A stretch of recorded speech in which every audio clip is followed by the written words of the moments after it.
नमस्कार मित्रांनो. उद्या महाराष्ट्राचा अर्थसंकल्प सादर होत आहे आणि संपूर्ण राज्याचे लक्ष एकाच प्रश्नाकडे लागले आहे. राज्य सरकारी कर्मचाऱ्यांच्या पदरात नक्की काय पडणार? काय सरकार जुनी पेन्शन योजना जाहीर करणार? 8व्या वेतन आयोगाचा मार्ग मोकळा होणार का? की पुन्हा एकदा केवळ आश्वासनेच मिळणार?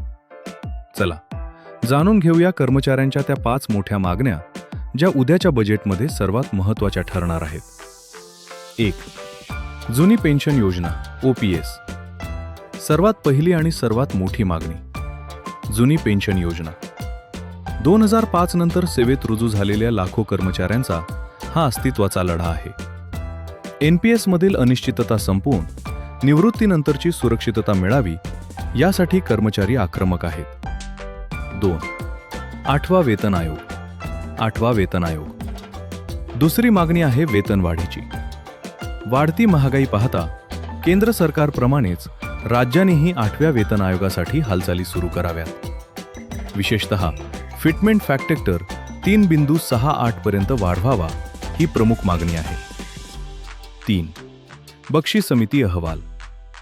7व्या वेतन आयोगातील वेतनाच्या त्रुटी अजूनही पूर्णपणे सुटलेल्या नाहीत. बक्षी समितीच्या अहवालाचा दुसरा खंड लागू करून कर्मचाऱ्यांच्या हक्काची वेतनवाढ त्यांना मिळावी अशी अपेक्षा व्यक्त केली जात आहे. 4. महागाई भत्ता DA आणि थकबाकी. केंद्राने महागाई भत्ता वाढवल्यावर राज्यानेही तो विनाविलंब लागू करावा आणि जो थकीत फरक आहे तो रोखीने मिळावा ही कर्मचाऱ्यांची आग्रही मागणी आहे. 5. कंत्राटी आणि आरोग्य कर्मचारी. शेवटचा पण महत्त्वाचा मुद्दा.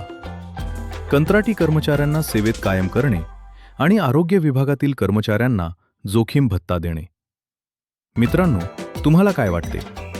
सरकारने कोणती मागणी सर्वात आधी पूर्ण करायला हवी? कमेंट बॉक्समध्ये नक्की कळवा. व्हिडिओ माहितीपूर्ण वाटला असेल तर लाईक करा आणि आपल्या सर्व कर्मचारी मित्रांसोबत हा व्हिडिओ शेअर करायला विसरू नका. धन्यवाद. अर्थसंकल्पात कर्मचाऱ्यांच्या मागण्या OPS आणि 8वा वेतन आयोग. जुनी पेन्शन योजना लागू करा ही सर्वात मोठी मागणी. वेतन वाढीसाठी बक्षी समिती अहवाल आणि DA थकबाकी द्या. कंत्राटी कर्मचाऱ्यांच्या वेतनात वाढ करून त्यांना कायम करा. आरोग्य आणि शिक्षकांच्या विशेष मागण्यांवर लक्ष द्या.